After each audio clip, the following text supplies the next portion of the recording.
ते फोडून मी अख्खं मैदान केलं. आजपर्यंत माझ्या नावाने ओळखलं जातं गणेश चुक्कल मैदान म्हणून.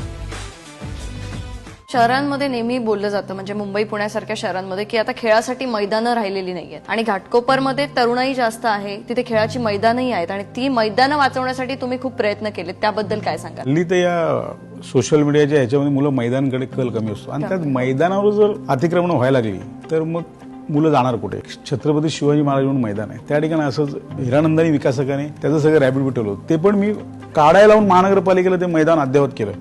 त्यावेळेला एक नाही म्हटलं 25-30 ट्रक माती बिती टाकून ते हे केलं. मला एक जल्लोष नावाचा कार्यक्रम करायचा होता, कबड्डी आणि क्रिकेट वगैरे, तर माझ्याकडे मैदानच नव्हतं. मग हे अप्पर डेपोपाडा म्हणून एक विभाग आहे, अख्खं मैदान मी जेसीबी फोकलून लावून, डोंगर होते म्हणजे एवढे मोठे मोठे दगड होते, ते फोडून मी अख्खं मैदान केलं. आजपर्यंत माझ्या नावाने ओळखलं जातं गणेश चुक्कल मैदान म्हणून. तसंच एक माणिकलाल म्हणून मैदान आहे, म्हणजे तिथे खूप ऐतिहासिक सभा झाल्यात.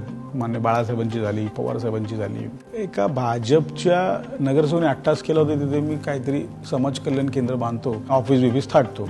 सगळ्या राजकीय पक्षांनी हात काढून घेतले होते, लोकप्रतिनिधी, आमदार, खासदार सगळ्यांनी. पण मी नंतर थोडा अभ्यास केला, म्हटलं पीजीचं रिझर्वेशन आहे, इथे समाज कल्याण केंद्र कसं महानगरपालिका मंजुरी देऊ शकते. मग थेट कमिशनरांकडे गेलो. सीताराम कुंटे त्यावेळेला महानगरपालिकेचे आयुक्त होते. त्यांना सांगितलं, साहेब डीसी रूलमध्ये जर पीजीवर बांधकामच आणून देणार, तुम्ही कशी परवानगी दिली? तात्काळ त्यांनी ते रद्द केलं, पण मी ते मैदान वाचवलं.